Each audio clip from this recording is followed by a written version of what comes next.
So Psalm 139, 13 through 16, I want to start off by reading that. For you created my inmost being. You knit me together in my mother's womb. I praise you because I am fearfully and wonderfully made. Your works are wonderful, I know that full well. My frame was not hidden from you when I was made in the secret place, when I was woven together in the depths of the earth. Your eyes saw my unformed body. All the days ordained for me were written in your book before one of them came to be. I love Psalm 139. It is a great pro-life psalm reminding us how God knew us before we were even conceived, and he has plans for each and every one of us. And today again is Sanctity of Human Life Sunday. It's a yearly commemoration of the tragic decision made on January 22nd, 1973, when the U.S. Supreme Court legalized the killing of unborn children by abortion. And Sanctity of Human Life Sunday is always held on the third Sunday of the month, and it was started by President Ronald Reagan when he took office. When Bill Clinton came in for his 2 terms, he discontinued it.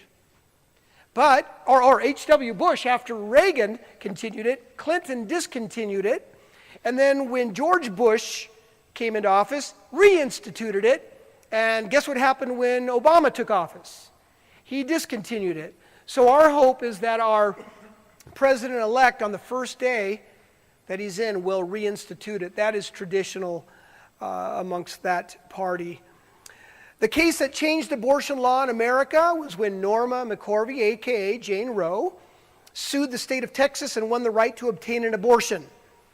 Since then, close to 60 million babies have been killed. In all the American wars, 1.5 million people have died. In all the American wars that we fought in. Yet that is close to how many babies are killed every year. Every year.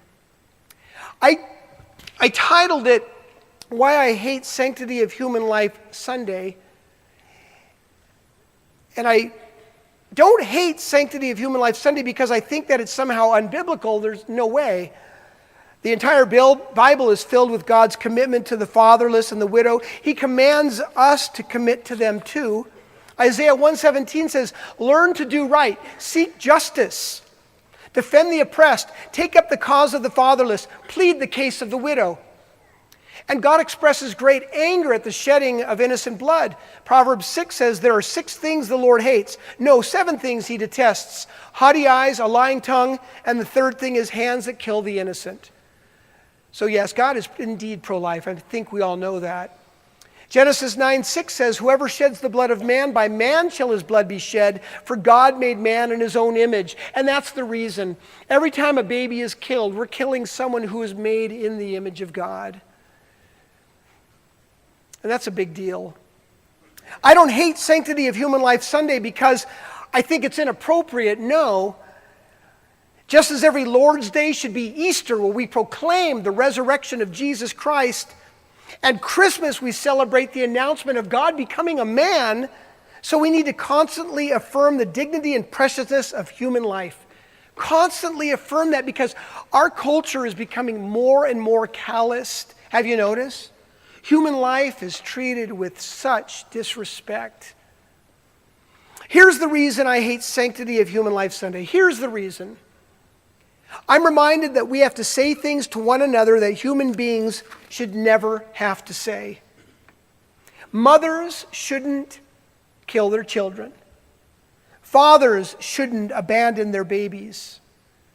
No human life is worthless, regardless of skin color, age, disability, or economic status. We're all valuable. Pastor John Piper said this, use your imagination to see what abortion really is. Fight against the social stupor that gripped Nazi Germany, the feeling that the problem is so huge and so horrendous and so out of control that I just can't be wrong to let it be. Use your imagination to see and feel what is happening behind those cold, sterile doors. If you could see each little handiwork of God and what it looks like when it is being crushed or poisoned or starved, you would say, this can't be happening. Civilized people do not do this. The children will not be saved, and God's work will not be reverenced without an act of sustained, sympathetic imagination. Otherwise, it's out of sight, out of mind, just like Dachau, Buchenwald, and Auschwitz. It just couldn't be happening. And so we act as if it isn't. How is it that the human heart can be so calloused and so immune to the horror of the 21st century's greatest Holocaust? Listen to this irony. Dr. Henry Morgentaler survived the Holocaust while suffering through the torments of Dachau. He experienced firsthand the horrors of hardened hearts as he witnessed those he loved and cherished being led away to the gas chambers and crematoriums of Nazi Germany. You would think that after the war, he would become the greatest of pro-life proponents, wouldn't you? No, after the war, he moved to Canada and became an abortionist where he gained fame killing babies. And here's another irony. In 2008, then Governor General Michel Jean named Morgentaler to the Order of Canada, saying that he had been selected for his commitment to increased health care options for women, his determined efforts to influence Canadian public policy, and his leadership in humanist and civil liberties organizations. That's crazy. We have a man who survived the death camps, who becomes a top abortionist, and he's awarded the nation's highest medal for what? Humanist and civil liberty organizations. He's honored and venerated because of his death stance. Isn't everything topsy-turvy? Does this make sense to anybody? Jeremiah 17:9 says, "The human heart is the most deceitful of all things and desperately wicked.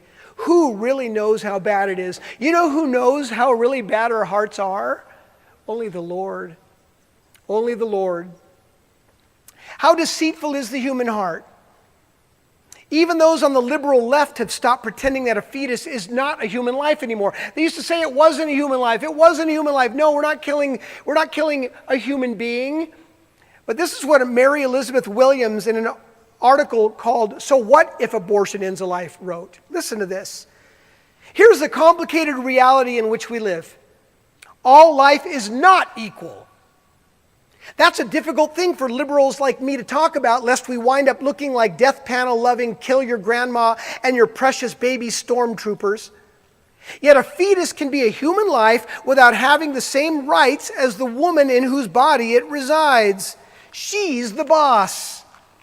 Her life and what is right for her circumstances and her health should automatically trump the rights of the non-autonomous entity inside of her.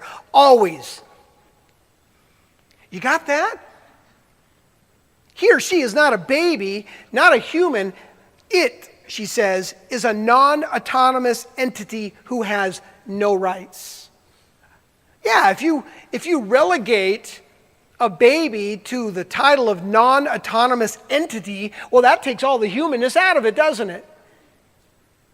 The very fact that these uncomfortable things, these unpleasant atrocities must be spoken is a reminder of the horrors of this present darkness in which we live.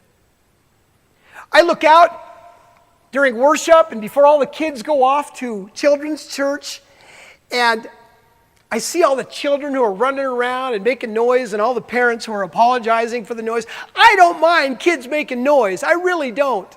I really don't. During service, I don't care. It's a reminder of life. It's a reminder of the joy of childhood. And I'm glad they're here in church. I love the cry of a baby. What great pleasure they give to those who are or have been parents. My daughters are such a great joy to Karen and I. We love our babies. They're still my babies. My hope and prayer is that their children would never have to hear a sermon against abortion and euthanasia. I pray that my grandchildren would grow up in an age when abortion is, as the Feminists for Life organization put it some time ago, not just illegal, but unthinkable. Not only illegal, but unthinkable. You can't even think of such an atrocity. I pray for my yet-to-be-conceived great-grandchildren that a Sanctity of Human Life Sunday would no longer be commemorated because legalized abortion is over. I hate Sanctity of Human Life Sunday because I'm reminded that there are babies warmly nestled in wombs who won't be there tomorrow. I'm reminded that there are children, maybe even blocks from our church, who will be slapped and punched and abused before nightfall. I'm reminded that there are elderly men and women languishing away in lowliness, their lives considered to be a waste. That's why euthanasia is being legalized in state after state. You have no value anymore, whether you're a baby or whether you're an old person. And at what point in time does that age limit reach my age? I'm reminded that there's also good news. That's why I love Sanctity of Human Life Sunday. I think about the good news that's happening in the name of pro-life, and this is what I want you to take away from this. I love that at Community Church of the Hills we raised nearly $1,000 during our very first fundraiser for the Marble Falls Pregnancy Resource Center with the baby bottle campaign, which we'll be bringing back right around Easter time. I love that we have a few members of our fellowship who are active in serving at that resource center. I'm thankful for Holly being our representative there right now, and I'm hopeful that many more will volunteer. I had the pleasure of teaching an evangelism class to people down there as well. I love that Texas is a pro-life state. Coming from California, pro-life was marginalized and put to the very edges. There's no chance pro-life had a chance in California. I love that the 2015 legislature passed 5 major pro-life bills, increased funding for alternatives to abortion, defunded Planned Parenthood, and passed several other important pro-life measures. There's an insert in your bulletin. Take a look at all that they did in the last legislature. Please take a look at that, and when you read through it, thank God for that. I also love that we may be seeing a new day in America with a president-elect who claims to be pro-life. He may, and we pray that he will, appoint pro-life judges to the Supreme Court. It could be up to four of these judges. That means it'll influence public policy for pro-life and smart causes for generations to come.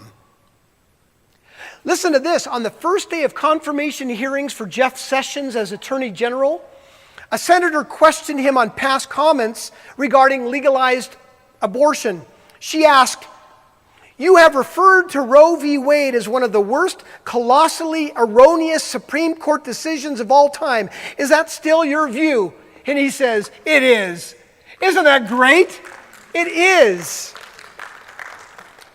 I also love that we can affirm past pro-life legislation and encourage more with the new legislature by attending the Texas Rally for Life. The reason you want to go to this is we're saying yes to Texas state government. Yes, we approve of what you're doing. Yes, and thank you.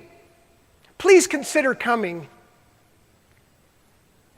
On Friday, a Texas state rep filed this bill, the Abolition of Abortion in Texas Act. Isn't that awesome? The Abolition of Abortion in Texas Act. This is good news.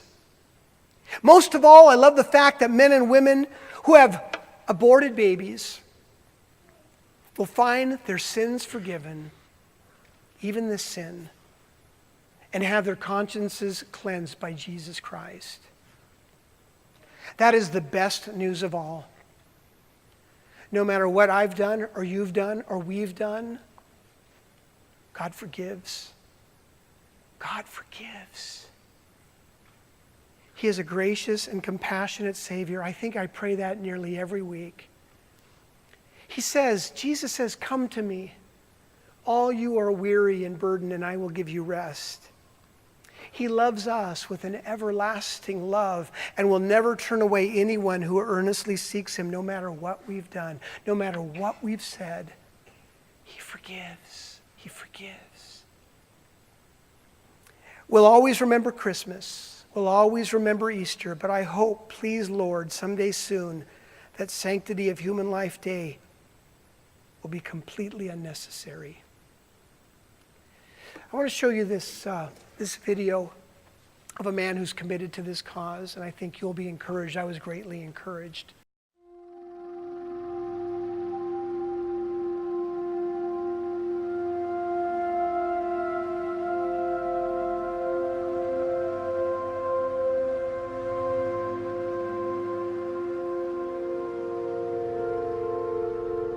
You cannot overreact to this problem. This is the most significant, most serious, most dreadful reality, in my judgment, in the history of the world.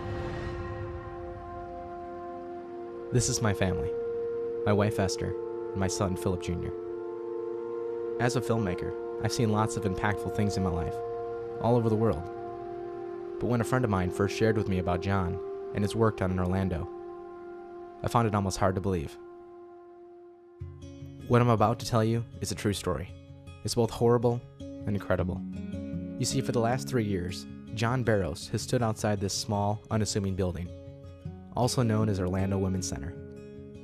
Surprisingly, it's one of the country's most active abortion clinics, where it's estimated that over 400 babies are aborted here every month, including late-term abortions. This is what's really amazing. Over the last 3 years, John has dedicated his life full-time to saving the unborn. Rain or shine, John has offered thousands of women help, a chance to hear the gospel, and hopefully, a newfound desire to save the life of their child. Although a majority of women sadly choose to have abortions, the Lord has used John's efforts to save over 1,000 babies. I was having this spiritual battle, like take it out, don't take it out, take it out. And I'm not having that battle no more. And ever since he did that, he can tell you I've changed. I'm absolutely glowing, different I'm girl. happy. I'm just a different person. I'm not miserable anymore. I'm not angry. I'm not crying all the time. Just a different person completely. I was going through it. I don't know if it was just a battle within me, but it was also a spiritual battle. Like the devil kept telling me, the enemy kept telling me to do it, God telling me not to do it. They were fighting over me. And John helped me lean towards it. Don't do it. Thank you. Love you, kid. True religion, not just special people, but true religion, the essence of what it is to visit widows and orphans in their trouble. And if anybody's an orphan, it's a baby in a womb who, voluntarily or not, mother and father are taking this child to be murdered. These are the people who are in trouble. These are the people who are in need. These are the people who need those who practice true religion to visit them. And where are they but at the abortion mill? It's too beautiful of a day to come here. Maybe you should be out witnessing to people who are lost. Sir, I get to see about 30 girls a month change their mind. Why would I be going anywhere else? This will be my 5th abortion. I'm very proud of it. I hate babies. Here, come on. Take one of these. Hail Satan! Let us help you guys. Every person in here has a different story. And all of them is a lack of faith, period. Their eyes are not open. They cannot see their way through this. Or the ones that can just don't want to. But every story is different. But the answer is all the same. The answer is all found in Jesus Christ. And that's what we're here for, is to try and lead them, point them to Jesus Christ, because there is no answer any other way. I just show up here and watch him show off. Where's my hook? God uses John to change the hearts and minds of abortion-minded people, principally because of that perfect balance of calling sin, sin, and calling sinners to repentance, and doing it out of genuine care and concern for the sinners. The Bible tells us the wages of sin is death. And today you're in a house of death. But look, we're here to offer help and hope. We're not here to be your enemy. We're not here to be judgmental. Lord, she's 19 weeks pregnant. I know that the reasoning for all this, I can see in your face that you do not want to do this. There's a young lady will be down here in a few minutes that chose life out of this place with her little baby. You need to protect her. Look them up on your phone. Look this guy up, Randall. I know this is very hard for you. I mean, there's no doubt. There's a lot of cold people in there, but you're not one of them. I can't say I've ever met a person so wholeheartedly passionate about saving the lives of the unborn. 9 hours a day, 6 days a week, and all year long, John relentlessly visits the mill in hope of just saving one life. However, if there is anyone who could use his physical disabilities as an excuse for not doing this work, it would be John. I ended up having a doctor tell me that you need to get your affairs in order. Had some cancer, ended up having 4 cancer surgeries, but then in the middle of all that, I ended up getting 2 brain aneurysms, and I ended up having to get 2 brain surgeries. As I look back, God was just stripping me of all my pride, everything I held valuable, everything I held dear. And then I ended up having a couple back surgeries, and a guy ran into the back of me. So I ended up having to get a spinal cord stimulator and put in. But all these things I thank God for, because they've all shown me that He's in control, every bit of it, that He's sovereign.